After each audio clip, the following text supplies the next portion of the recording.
안녕하세요. 오늘도 사연살롱을 찾아주셔서 감사합니다.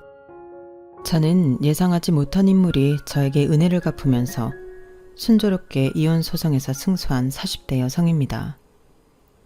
여기서 예상하지 못한 인물은 바로 저희 도련님인데요. 도련님은 자기 가족을 버리면서까지 저에게 은혜를 갚았어요. 그래서 저는 잃어버릴 뻔한 양육권과 위자료를 받을 수 있었죠. 남편이 변호사라 유능한 이혼 변호사를 고용해서 상황이 매우 불리했거든요. 그래서 도련님의 뜻밖의 등장으로 남편과 시부모님은 방치된 도끼에 발등을 찍히게 되었어요. 지금부터 그 이야기를 시작할게요. 저는 대학교를 졸업하고 1년 만에 한 공립중학교 영어교사로 사회생활을 시작했어요. 대학교 4학년 때 시험 삼아 임용고시를 본 것까지 치면 2번 만에 교사가 되었죠.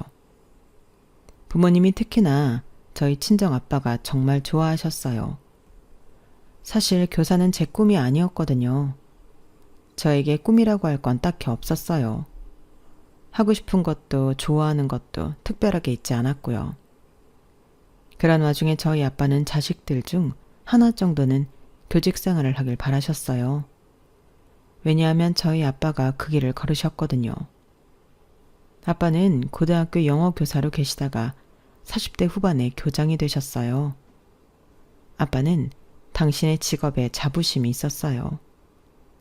한 나라의 인재를 양성하는 근본적인 기관이 학교라고 누누이 말씀하셨죠. 학교라는 건 말이다. 너희도 다니고 있어서 알겠지만 아주 중요한 곳이야. 한 사람의 가치관을 형성하는데 아주 지대한 영향을 주지. 그리고 아빠가 하는 일은 그 가치관을 최대한 옳은 방향으로 나아가게끔 장소를 마련해 주는 거야. 얼마나 중요한 일인지 알겠지? 그러면서 아빠는 은근히 저희 세 남매 중 하나라도 교직 생활을 하길 바라셨죠. 하지만 오빠는 어릴 때부터 이것저것 실험하고 도전하는 걸 좋아했어요. 그리고 여동생은 미적 감각이 있어서 어릴 때부터 그림을 그리고 디자인을 하는 걸 업으로 삼고 싶어 했죠. 그러니 아빠의 꿈을 이뤄줄 사람이 저밖에 없었어요. 더구나 저는 어릴 때부터 특히 좋아하거나 하고 싶어 하는 게 없어서서 아빠는 저에게 기대를 걸었죠. 저는 아빠의 삶을 존경했어요. 아빠의 교육에 대한 신념과 철학을 이해했죠. 그래서 저는 성적이 가장 잘 나오는 영어를 기반으로 영어교사가 되기로 마음먹었고 이내 공립중학교 영어교사가 되었죠. 그러니 저희 친정아빠가 얼마나 좋아하셨겠어요. 임용고시 합격한 뒤에 아파트 앞에 플랜카드를 건다는 걸 겨우 말렸어요. 정말 말 그대로 신이 난 아빠는 저에게 출퇴근을 편하게 하라며 차도 뽑아주셨어요. 물론 작은 차였지만 저는 아빠가 제가 교사가 된 걸 무척이나 기뻐한다는 것을 느낄 수 있었어요. 하지만 그건 오래가지 않았죠. 제가 입사한 지 1년이 되었을 때 결혼을 하거든요. 어떻게 된 일인지 궁금하시죠? 그게 어떻게 된 일이냐면요. 무슨 우연이고 인연인지 제가 입사한 중학교의 교장이 아빠와 동창이었어요. 저도 자주 본 삼촌 같은 사람이었는데 입사하고 난 뒤에 그분이 그 학교의 교장이라는 걸 알았어요. 별 문제 없을 거라고 생각하면서 퇴사는 하지 않았어요. 그런데 자꾸 저를 교장실로 불러서 저를 조카라고 부르며 불편하게 하더라고요. 조카 왔어? 뭐 불편한 건 없어? 아니면 따로 필요한 거라거나. 편하게 얘기해. 아닙니다. 없어요. 챙겨주셔서 감사합니다. 에이, 그러지 말고 편하게 말해. 알지? 나랑 너희 아빠가 무슨 사이인지. 얼마나 친하고 얼마나 끈끈한데. 너무 딱딱하게 굴지 않아도 돼. 내가 너희 집에 놀러 간 것만 해도 몇 번이냐? 네, 그래도 이건 좀 다른 선생님들도 불편해해서요. 누가 불편해해? 이거 참 안 되겠네. 누구야? 누군지 당장 말해봐. 아니요. 그러면 제가 고자질한 게 되잖아요. 교장 선생님, 아니 삼촌, 조카로서 부탁드릴게요. 앞으로 학교에선 저 조카라고 부르지 말아주세요. 참. 너희 아빠는 안 그러는데 너는 사람 무안하고 서운하게 선을 막 긋는구나. 죄송합니다. 아니다. 네가 그런다면 어쩔 수 없이. 그러면 마지막으로 삼촌으로서 묻는 건데 이건 어떠냐? 내가 괜찮은 조카 하나를 알거든. 그런데 생각해보니 둘이 참 잘 어울릴 것 같아서 약속 장소랑 시간은 내가 정해뒀고 너희 아빠도 허락했어. 네? 그게 무슨 소리예요? 이제 너도 나이가 찼잖니. 결혼할 때 됐지. 너 직업 알면 놀란다? 변호사야 변호사. 사자끼리 만나면 나쁠 거 하나도 없지. 물론 다 똑같은 사자는 아니지만. 이런 제안은 너무 당황스러운데. 당황스러울 것 없어. 당장 오늘이야. 오늘 퇴근하고 나서 곧장 약속 장소로 가면 돼. 약속 장소는 내가 메신저로 보내줄게. 그렇게 저는 얼떨결에 교장 선생님의 중매로 선을 보게 되었어요. 상대에 대한 정보를 전혀 알지 못한 상태로 갔죠. 선자리는 유명한 일식집이었고 거기엔 저보다 일찍 도착한 양복을 입은 남자가 있었어요. 저는 구두를 벗고 자리에 앉는 순간부터 어색했어요. 그런데 그것도 잠깐이었어요. 남자가 분위기를 많이 풀어주더라고요. 뭐랄까 그런 부분에서 연륜이 느껴졌다고 할까요? 그래서 제가 나이를 물으니 저보다 5살이 많더라고요. 생각보다 나이 차이가 많이 나서 오늘만 보고 말아야겠다고 생각했는데 그쪽에서 계속 연락이 왔고 저도 싫지 않았어요. 그래서 연애를 하게 되었죠. 그리고 1년도 되지 않아서 프로포즈를 받았어요. 저는 그때 입사한 지 막 1년이 되던 때여서 프로포즈가 조금 부담스러웠어요. 아직 모아놓은 돈도 별로 없고 결혼하기에는 아직 일러요. 그게 무슨 상관이야. 내가 모아놓은 돈이 있는데. 너한테 크게 부담 안 줄 테니까 걱정 마. 그리고 내가 말했지? 나는 내 삶에 계획이 전부 있어. 나는 이때 지금쯤 결혼을 해야 해. 이제껏 내 계획대로 안 된 건 하나도 없어. 혹시 나이 때문에 그래? 나이도 그렇죠. 지금 정년기이긴 하지만 조금 미룬다고 늦은 것도 아니니까요. 내 나이도 생각해야지. 나 올해 32이야. 나는 지금 가는 게 맞아. 그리고 정년기보다 어릴 때 결혼하는 게 뭐? 늦어서 결혼하는 게 문제지. 어릴 땐 상관없잖아. 그래도 그럼 나랑 결혼하는 게 싫은 거야? 연애만 할 생각이었던 거야? 그럼 나한테 너무한 거 아닌가? 나는 처음부터 결혼에 대해 이야기했던 것 같은데 지금 네가 이런 식으로 나오면 내 발목 잡는 거야. 그런 건 아니에요. 연애만 할 생각이었다거나 쉬운 마음으로 연애한 것도 아니에요. 저는 갑자기 이런 제안이 당황스러워서. 당황스러울 것 없어. 단지 네가 깊게 생각하지 않은 걸 내가 생각한 것뿐이야. 이것도 따지고 보면 보완하는 거지. 그렇게 저희 커플은 부부가 되었고 계획성이 좋은 남편 덕분에 일사천리로 많은 일들이 처리되었죠. 제가 한 일은 별로 없었어요. 드레스를 고르거나 결혼식 때 음악을 선정하는 정도였죠. 나머지 큰일은 모두 남편이 처리했어요. 그리고 그런 모습을 보고 저희 친정 아빠가 남편을 크게 마음에 들어했어요. 남편이 한 가정의 가장이 되려면 책임감을 느껴야 해. 우리 강서방 봐. 얼마나 책임감이 있어. 너한테 딱 물어볼 것만 물어보고 알아서 다 하잖아. 남자는 그래야지. 그래야지. 그렇게 저희 부부는 축복 속에서 결혼식을 마쳤고 알콩달콩한 신혼생활을 즐기다가 1년 만에 아이가 생겼어요. 계획한 임신은 아니었어요.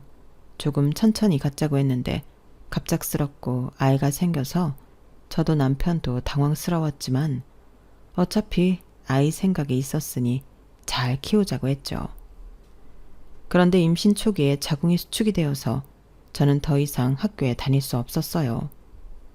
임신 2개월 만에 육아휴직을 냈죠. 자궁 수축이 풀릴 때까지 병원에 입원했다가 회복하고 내내 집에만 있었어요. 다들 저에게 조심하라고 원포를 놔서 어딜 못 가겠더라고요. 뭘 하지도 못했어요. 제가 간단한 집안일을 하는 것도 모두 허락하지 않았으니까요. 정말 가만히 있었어요. 태교 음악을 들으면서요. 그렇게 첫 아이를 출산하고 돌아와서 몸조리를 했는데 그게 6개월이 걸렸어요. 젊은 나이에 출산하면 회복이 빠르다는데 사람마다 다르다는 걸 몰랐죠. 그래도 친정엄마의 지극정성으로 6개월이 지났을 땐 집안일을 거뜬히 할 수 있을 정도로 몸이 회복했어요. 그때 친정엄마가 매일 저희 집에 오거나 자고 가기도 하면서 저를 산후조리 해줬거든요. 물론 남편도 옆에서 많은 도움이 되었지만 친정엄마가 아니었다면 6개월이 뭐예요. 더 오랜 시간 동안 몸을 회복하기 위해 노력해야 했을 거예요. 저는 그동안 못 움직인 걸 다 움직이겠다는 마음으로 여기저기 청소를 했어요. 홀몸이 된 게 이렇게 가벼울 줄이야. 정말 몰랐어요.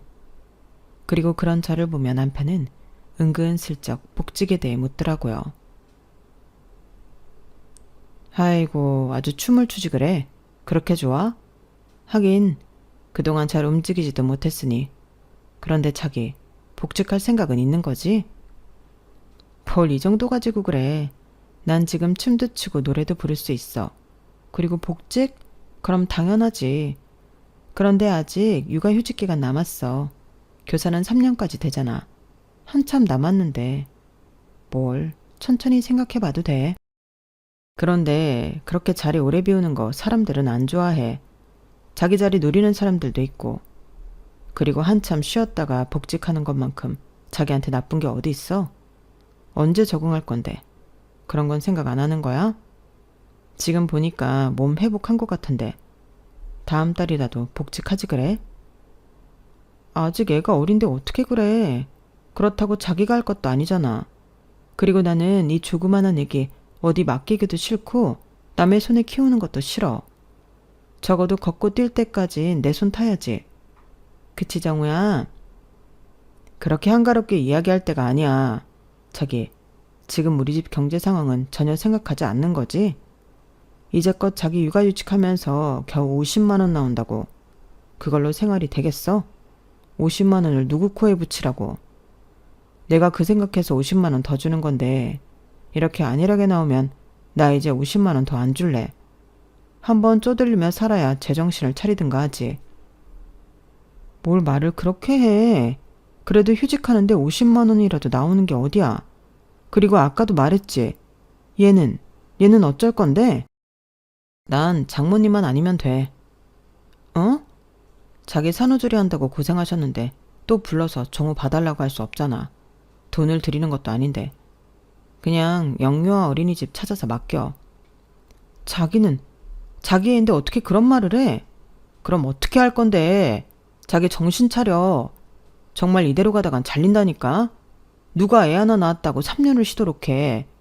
법이 그러니까 그러려니 하는 거지. 다들 속으론 다르게 생각한다고. 정신 차려. 언제까지 안일하게 생각할래? 좀 현실을 파악해. 그렇게 저희 부부는 다투다가 합의점을 찾지 못했어요. 감정 소모만 하다가 끝났죠. 하지만 저는 남편의 말에 일리가 있다는 것을 알았어요. 사실 그 전부터 언제 복직할 거냐고 학교 측에서 연락이 왔거든요. 박 선생님, 여기 학교예요. 혹시 복직 언제 하시는지 싶어서요.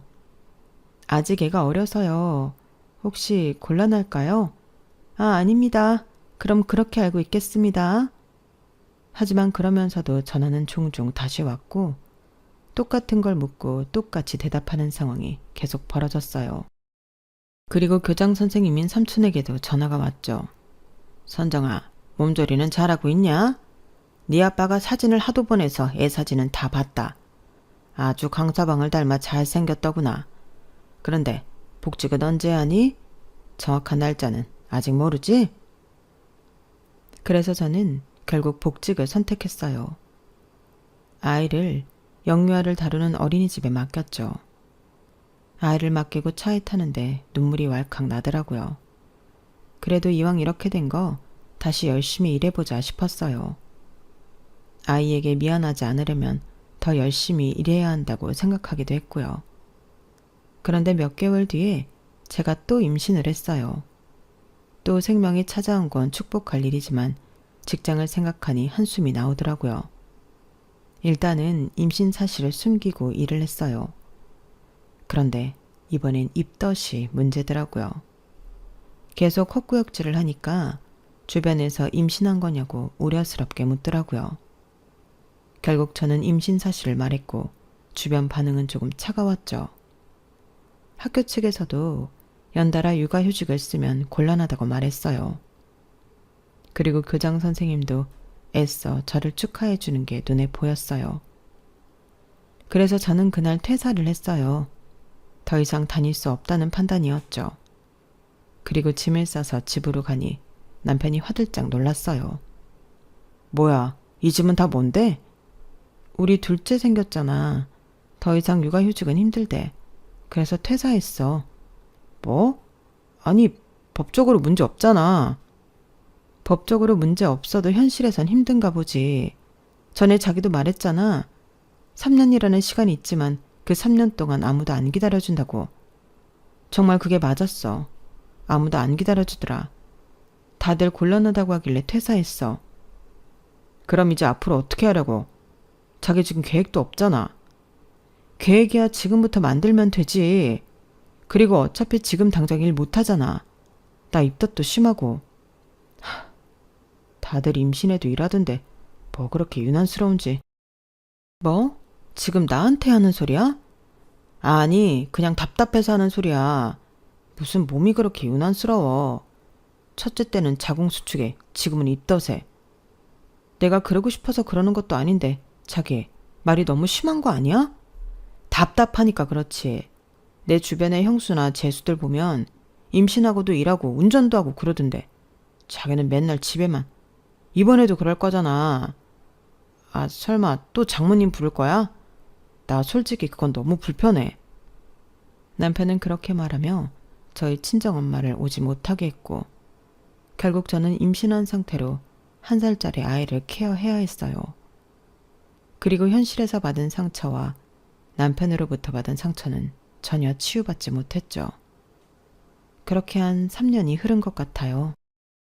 3년 동안 저는 제 아이들을 제 손으로 케어하며 키웠어요.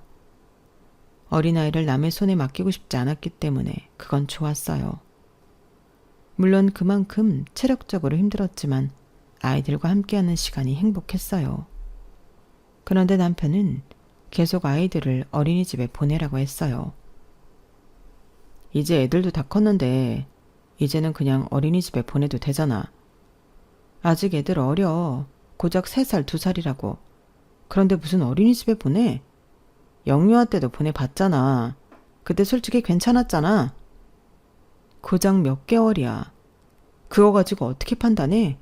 그래, 그렇게 나온다는 거지. 그럼 이제 앞으로 생활비 절반만 줄 테니 그런 줄 알아. 뭐? 그거랑 무슨 상관이야? 네가 돈이 귀한지 알아야 직접 발로 뛰지. 나 사회생활 해봤어. 돈이 귀한 거 나도 안다고. 그런데 이건 내 아이들, 우리 애들 위한 거잖아. 아니, 내가 볼 때 너는 집에서 놀고 먹으려고 그러는 거야. 집에서 놀면서 돈 쓰니까 좋지? 이제 앞으로 절반으로 살아봐. 그러더니 남편은 정말 그 다음 달부터 생활비를 절반만 주었고 그건 턱없이 모자랐어요. 그래서 저는 결국 구인구직 어플을 깔아 일자리를 찾았죠. 그때 학원이 눈에 들어오더라고요. 친정이랑 가까워서 아이들도 맡길 수 있을 것 같았어요. 그 해에 저희 아빠가 퇴직하셨거든요. 두 분 다 집에 계시니 아이 2명 정도는 괜찮지 않을까 생각했죠. 게다가 아이들도 모두 저희 친정 부모님을 잘 따랐고요. 저는 이력서를 넣고 면접을 봤어요. 합격을 했고 남편에게 이 사실을 말했어요. 친정 가까운 데에 학원 있는 거 알지? 거기 영어학원에 다음 주부터 출근하기로 했어.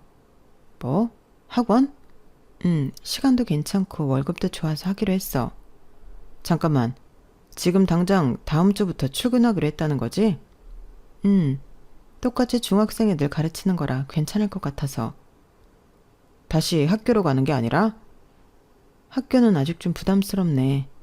자기도 알다시피 학교가 가르치기만 하는 게 아니라 다른 업무들이 좀 많아야지. 난 반대야. 버젓이 학교 들어갈 수 있는데 왜 학원이야? 왜 자기 급을 낮추지? 급이라니 다 가르치는 일인데 가르치는 일에 높낮이가 어딨어? 차라리 장인어른한테 부탁해봐. 장인어른 퇴직한 그 학교에 넣어달라고. 절대 싫어. 왜 남한테 폐를 끼치면서까지 학교로 돌아가야 하는데?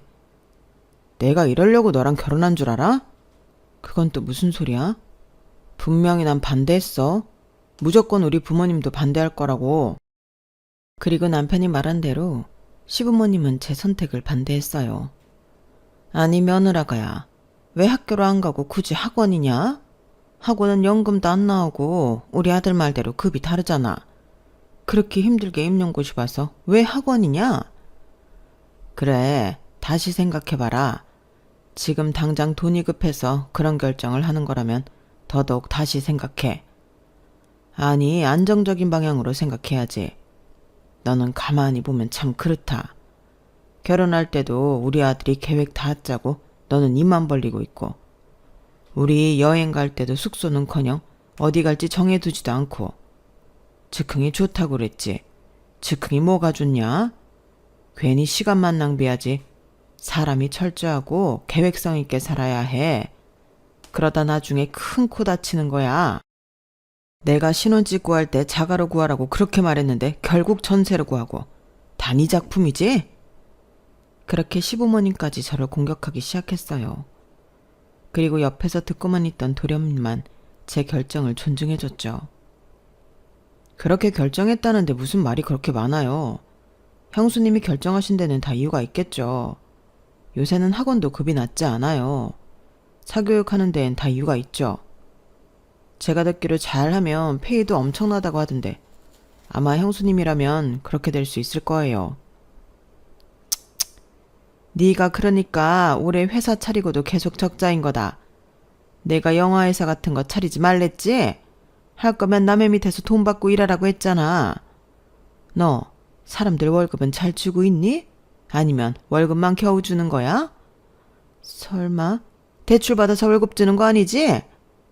에휴, 애초에 내가 영화과 같은 데 가지 말라고 했을 때 들었어야지. 영화가 뭐야? 쓸데없는 이상만 가득해서는 멍청하다 멍청해. 그런 건 재능 있는 천재들이 나는 거지. 너처럼 평범한 사람이 할 수 있는 게 아니야. 내가 누누이 말하지만 네가 영화로 성공하면 내가 손에 장을 지진다. 그렇게 저에 대한 비난은 도련님을 향해 넘어갔고 그게 저는 속이 시원하지 않았어요. 그리고 저는 남편과 시부모님의 반대에도 불구하고 학원에 다니기 시작했죠. 솔직히 처음엔 학교와 다른 시스템에 적응하기 힘들었어요. 제가 생각했던 것하고 많이 다르더라고요. 그래서 가끔 남편에게 투정을 부리기도 했는데 남편은 절대 받아주지 않았어요. 내가 분명히 그랬지. 자기 후회할 거라고. 그러니까 지금도 안 늦었어. 학교로 가. 그럼 자기도 좋아질 거고 나랑 우리 부모님도.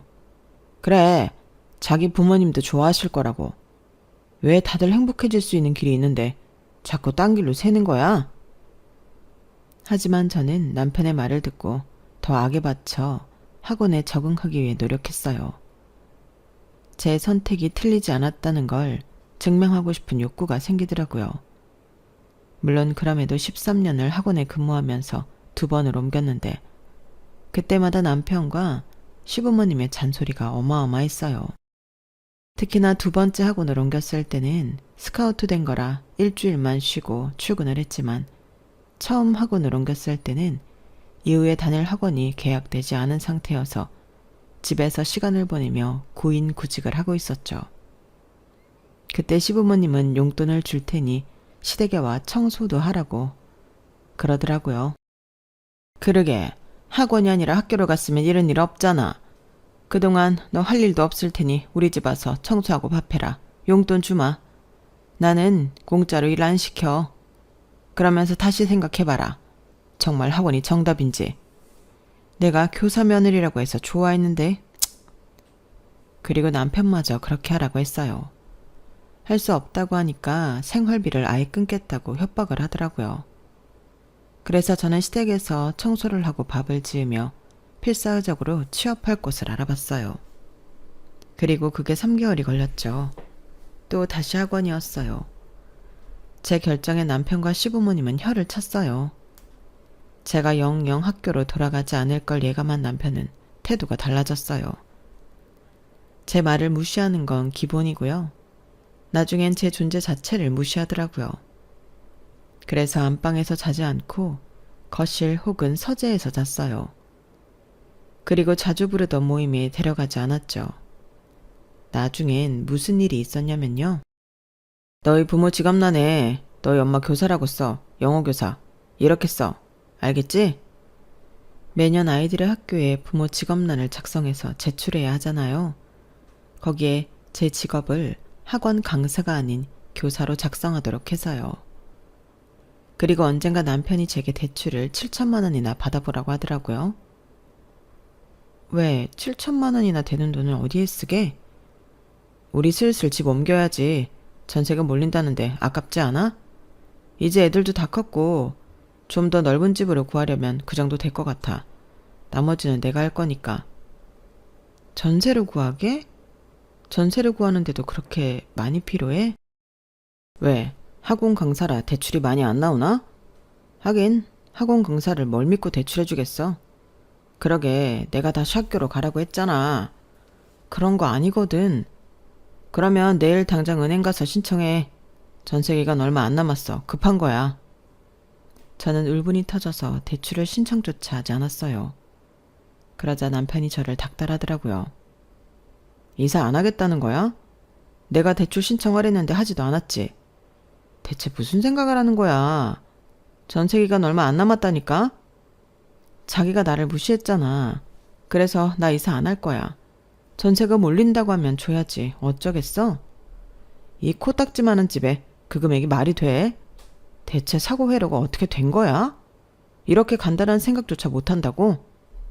그래서 학교에 못 들어가고 그러고 있는 거구나? 봐, 또 학교 안 들어갔다고 뭐라고 하지. 대체 왜 그래? 왜 그렇게 나를 학교로 못 보내서 안달이냐고. 네가 내 직업 보고 결혼 결심한 것처럼 나도 네 직업 보고 결혼한 거야. 그런데 이제 와서 학원에 들어가면 그거 사기 결혼이지. 아니야? 뭐? 내가 자기 직업 보고 결혼했다고? 누가 그래? 대체 누가 그러는데? 딱 보면 알지 뭘 그래. 무슨 대단한 변호사인 줄 알겠네. 고작 로펌 회사 직원이면서. 다른 직원들은 다 개인 사무실 차렸다며. 그런데 자기는 뭐야? 왜 누구 밑에서 일해? 내가 다니는 로펌 지금 국내 3위야. 그리고 누구 밑에서 일하는 게 제일 속편하고 안정적인 거야. 뭘 모르네? 내 눈엔 그냥 자신감도 포부도 없는 사람처럼 보이는데 역시 넌 내 동생이랑 다를 게 없구나. 여기서 왜 도련님 얘기가 나와? 넌 내 동생이랑 똑같아. 비현실적이고 불안정하고 계획적이지 못하지. 그러니까 하나는 사업, 하나는 학원. 정신을 못 차리고 이상만 키우고 있지. 사람은 안정적이어야 해. 도전? 그딴 건 일반적인 사람들에게는 도박이고 망하는 길이야. 그런 건 재능 있는 특별한 사람들만 하는 거라고. 자신감도 포부도 없는 사람? 그것도 마찬가지야. 그냥 주어진 일을 하고 그 대가를 받는 일에 그게 왜 필요하지? 네가 학원 취직한다고 했을 때, 걔가 찬성하라고 했을 때 알아봤어. 너는 내 동생이랑 너무 똑같아. 아니, 걔가 너를 망친 건가? 너 걔랑 따로 연락하고 있지? 휴대폰 줘봐. 대체 무슨 상상을 하는 거야? 너야말로 그런 막장 드라마를 상상하는 건 아니니까 휴대폰 줘보라고. 휴대폰을 빼앗고 지키려는 단순한 몸싸움이 있었어요. 그러다 아이들이 집에 온 순간 멈췄죠. 저는 안방으로 들어가 가쁜 호흡을 내쉬며 인정할 건 인정해야 한다고 생각했어요. 저 사실 도련님의 존재가 큰 위안이 되긴 했거든요. 저는 처음부터 도련님이 가족들 사이에서 무시받는다는 걸 알았어요. 선을 본 날에 저는 남편에게 현재 관계에 대해 물었어요. 그때 남편은 처음으로 인상을 쓰면서 대충 대답했어요. 그때 저는 남동생과 사이가 안 좋구나 했죠. 그리고 상견례에서는 무시받는다는 걸 알았어요. 도련님은 상견례에서 아무 말이 없었어요. 심지어 저희 부모님이 도련님의 직업을 물었는데 시아버지가 됐다고 했어요. 아닙니다. 사돈총각 직업을 알아서 뭐합니까? 그냥 먹고 살고 있습니다. 하지만 그러면서도 시부모님의 태도가 약간 변명하는 것 같았죠. 그리고 도련님은 애써 웃었어요. 그리고 결혼을 하고 나서 처음으로 시댁과 함께 여행을 간 날, 도련님은 오지 않았어요. 나중에 시댁에서 만나 그날 왜 오지 않았냐고 물으니 모르는 눈치더라고요. 그리고 시댁에서 남편과 시부모님은 도련님을 심하게 갈궜어요. 너 거기서 일해서 얼마 버냐? 나이가 그 정도로 찼으면 이제 부모님 용돈 줄 때도 되지 않았니? 엄마는 시중 드는 애가 벌면 얼마나 벌겠어요. 너 아직도 커피 사가냐? 현실을 봐야지. 허상만 잔뜩 늘어서는 그러게 내가 공무원 시험 보라고 했잖아. 너 이러다가 나중에 장가도 못 간다? 네 형을 봐라. 버젓이 좋은 여자 만나서 심지어 네 형수는 교사야. 네가 그 직업으로 이런 신부감 만날 수 있을 것 같아? 꿈도 못 꾼다. 그런 말을 듣고 있는 도련님을 봤을 때 저는 안쓰러웠어요. 저는 좋아하는 게 있다는 것이 얼마나 멋진 일인지 알거든요. 제 형제 이야기를 했죠. 결국 제 오빠는 연구원이 되었고 제 동생은 자기 그림을 그리고 그걸로 제품을 만들어 팔면서 재미있게 살고 있어요. 저는 도련님이 성공하지 못하는 건 가장 원초적인 가족이 지지하지 않기 때문이라고 생각했어요. 그래서 새로운 가족인 저라도 지지해주기로 했죠. 저는 도련님이 회사를 나와 자기 회사를 차리겠다고 했을 때 도련님이 그랬던 것처럼 도련님을 지지해줬어요. 물론 그때 저도 싸잡아 혼났지만요. 하지만 그 뒤에 도련님은 저에게 고마웠는지 생일 때 선물을 챙겨주고 영화 시사회 표를 얻어주기도 했어요. 그리고 제가 휴직을 했을 땐 아시다시피 도련님이 많이 챙겨줬고요. 제가 도련님에 대해 이런저런 이야기를 해서 저희 친정에서도 도련님을 많이 챙겼어요. 저희 도련님 자취방이 저희 친정과 가깝거든요. 그래서 제가 없을 때 저희 친정에 가서 밥을 먹기도 했어요. 엄마는 반찬을 따로 챙겨주기도 했죠. 그런데 지금으로부터 5년 전 도련님이 명절에도 오지 않았어요. 아무리 그래도 명절에는 꼭 오는 사람이었는데 오지 않으니 걱정이 됐어요. 하지만 시댁 식구들 그 누구도 도련님을 찾지 않았고 결국 제가 전화를 했어요. 도련님, 이번에 안 와서 무슨 일 있나 싶어서요. 아, 제가 회사 일이 바빠서. 저희 친정도 안 오신다면서요. 저희 엄마가 정이 많아서 걱정을 하시네요. 요새 통 안 온다고요. 별일 없어요. 괜찮습니다. 하지만 그렇게 말하는 말투에 힘이 전혀 없었고 저희 친정에서도 걱정이 된다고 해서 제가 한번 차를 끌고 도련님 집에 가봤어요. 그런데 문을 두드리니 다른 사람이 나오더라고요. 여기 사시던 분은 어디로 갔는지 아세요? 저야 모르죠. 그런데 제가 일주일 전에 이사 왔고 집이 보름은 비어 있었다고 했어요. 저는 도련님의 회사로 찾아갔어요. 뚝뚝 문을 두드리니 꾀재재한 도련님이 문을 열어주더라고요. 제 얼굴을 보고 놀란 도련님은 다짜고짜 시댁에 알리지만 말아달라고 했어요. 형수님, 제발 저희 집에는 알리지 말아주세요. 말 안 할게요. 그런데 무슨 일 있어요? 지금 회사가 적자라 이번에 잘 못 버티면 접어야 할 수도 있어요. 네? 이번 영화 흥행되었잖아요.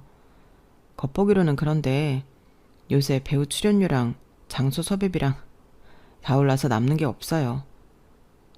예술은 정말 돈 많은 논팽이가 하는 게 맞나 봐요.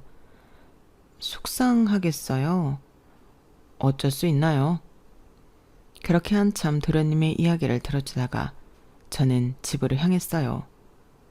그런데 아무래도 마음에 걸려 은행에가 1억을 대출받았고 승인이 난 뒤에 도련님에게 보냈어요. 도련님에게 곧장 전화가 오더라고요. 형수님, 이러시면 안 되죠. 지금 잘못 보내신 거죠? 아니에요.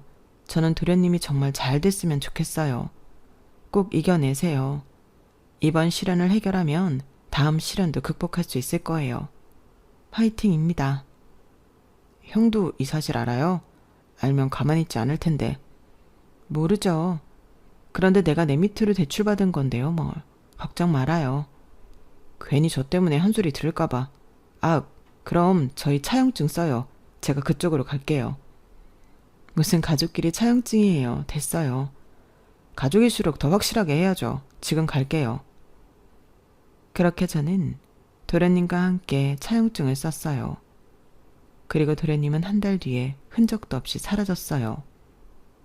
그 소식을 저는 남편으로부터 들었죠. 용현이가 사라졌어. 어? 그게 무슨 소리야? 엄마가 뭐 좀 전해달라고 해서 집에 갔는데 집에도 없고 회사로 가니까 회사도 없더라. 같이 일한 직원한테 물어보니까 부도 난 지 보름 됐대. 뭐? 부도? 그게 해결이 안 됐단 소리야? 그거라니. 너 뭘 알고 있는 것 같은데? 그 전에 용현이 만난 적 있어? 시댁에도 안 오고 친정에도 톡 안 온다고 하길래 걱정이 돼서 가봤는데 그때는 회사에 있었어. 용현이가 왜 내 처가댁을 가? 사는 데랑 가깝잖아. 혼자 살면서 밥도 못 먹을 텐데 친정에 가서 밥이라도 먹으라고 했어. 반찬도 좀 가져가고. 뭐? 아니 왜 굳이 그런 쓸데없는 짓을 해? 그래도 가족인데 뭐가 쓸데없어. 처가댁은 내 가족이지 용현이 가족이 아니잖아. 아, 그럼 그게 진짜구나? 뭐가? 너 용현이한테 1억 빌려줬지? 표정 보니까 맞는 것 같네. 내가 집 산다고 대출 받으라고 할 때는 신청도 안 하더니 지금 이게 뭐 하자는 거야? 그건 변명할 게 있기나 해. 얘 지금 한국에도 없는 것 같은데 1억 그거 어떻게 할 건데? 받을 수 없어. 내가 볼 땐 이 자식 영영 안 돌아올 거라고. 야, 옛날부터 검은머리 짐승은 거두는 거 아니랬다. 줄 사람한테 줘야지. 현실 감각도 없는 애한테 그 큰 돈을 왜 줘? 아, 진짜 이건 뭐 반품할 수도 없고. 아니, 할래? 그냥 이혼하자. 남편은 저에게 이혼을 요구했고 저는 두 손을 싹싹 빌면서 이혼만큼은 하지 말아달라고 부탁했어요. 그리고 전 이후 5년 동안 죽은 듯이 지냈어요. 남편이 하라는 대로 했어요. 전세가 아닌 집을 샀고 애들 교육 문제나 사소한 소비까지 모두 남편의 손에 맡겼죠. 원래도 그러지 않은 건 아니었지만 더 확실하게 제 의견을 내지 않았어요. 그러다 제가 근무한 학원이 폐업을 하기로 결정되었어요.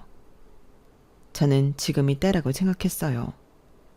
오래전부터 제가 학원을 운영하고 싶었거든요. 그래서 그 소신을 남편에게 말했죠. 남편은 예상했던 대로 코웃음을 치더군요. 학원을 운영하고 싶다고? 그것도 사업인 거 알지? 그리고 우리 집은 알다시피 사업이라면 치가 떨리는 집안이야. 더군다나 우리는 실질적으로 피해를 봤잖아. 자기가 1억이라는 큰 돈을 그 자식한테 빌려주는 바람에 어떻게 됐지? 이 집 구할 때 내가 얼마나 고생했어. 그걸 알면서도 사업을 하겠다는 소리가 나와? 됐으니까 저녁이나 준비해. 싫어? 싫으면 빈털터리로 이혼하든지. 그리고 남편은 그 이야기를 시부모님에게 해서 저는 시부모님에게도 한 소리를 들었어요. 너도 사업을 하겠다고? 너 1억 잃은 게 아무렇지도 않구나. 아직 그 1억 다 갚지도 않았으면서 뭐? 사업? 정신 차려. 정 그렇게 사업을 하고 싶으면 우리 집안에서 나가서 혼자 네 힘으로 하거라. 이게 무슨 뜻인지 알지? 아예 남남으로 살자. 애들도 데려갈 생각 말아라.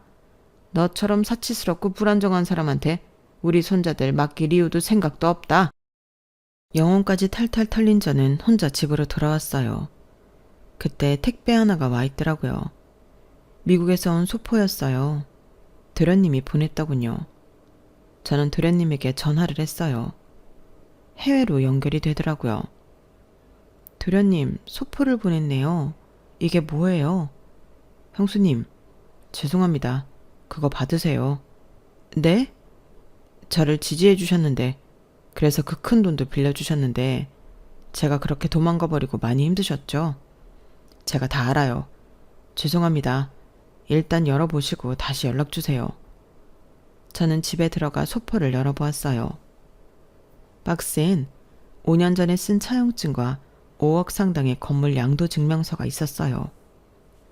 이게 뭔가 싶어 차용증을 봤는데 이런 문구가 있더라고요. 1년 안에 갚지 못할 시 배로 갚을 것. 저는 다시 양도 증명서를 보고 오열했어요. 그리고 도련님의 편지를 읽었어요. 거기엔 도련님이 사라진 이유와 근황, 저에 대한 미안함과 저를 끝까지 지지한다는 내용이 써 있었어요. 저는 도련님에게 전화를 걸었어요. 도련님이 다시 기다렸다는 듯이 전화를 받았어요. 그럼 지금 미국에 있는 거예요? 거기서 영화 만들고 있어요? 네, 대형 제작사에 입사해서 일하고 있어요. 그리고 다시 제 이름을 건 회사를 차리려고 노력하고 있고요. 정말 잘 됐네요. 축하해요. 형수님은 1억 들고 튄 도련님한테 그런 말이 나와요? 많이 미웠죠. 원망도 했고요. 그런데 이렇게 다시 돌아와 배로 갚았잖아요. 정말 고마워요. 오늘 내가 엄청 힘들었는데 위로가 되네요. 알고 있어요. 어떻게 지내는지. 저한테 빌려준 1억 때문에 고생했잖아요. 집에서 핍박당하고 무시당하고. 이제 그렇게 살지 마세요. 네? 그걸 어떻게 알고 있어요? 저희 가족 채팅방 아직 안 나갔어요. 들어가면 확인한 게 티가 나니까 들어가 보진 않고 뜰 때마다 봤는데 죄다 형수님 욕이더라고요. 저한테 그랬던 것처럼. 아, 그런데 그렇게 살지 말라니 무슨 뜻이에요? 이혼해요, 우리 형이랑. 더 이상 부부로서는 끝인 것 같던데 아닌가요? 하지만 알잖아요. 형이 변호사인데 제가 이혼 소송에서 이길 자신이 없어요. 애들을 더 이상 안 본다는 것도 말이 안 되고요. 이기면 되죠. 제가 도와드릴게요. 형수님이 이제껏 저 도와준 만큼 저도 갚아야죠. 저한테 증거가 있어요. 그리고 제가 증인으로 설게요.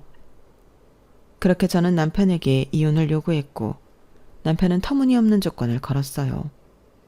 이혼을 한 뒤로 아이들을 절대 만날 수 없으며 집에서 나가고 이제껏 받은 생활비를 모두 위자료로 갚으라고 했죠.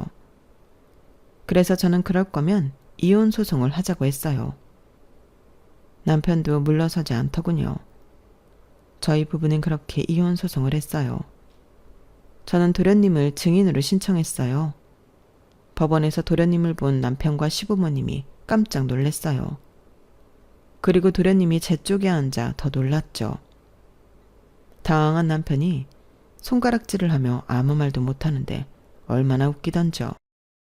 하지만 웃음도 잠시, 초반에 남편에게 유리하게 흘러갔어요. 양육권도 빼앗길 위기에 놓였고 위자료도 제가 줘야 할 판이었어요. 남편이 저를 보며 비웃더라고요.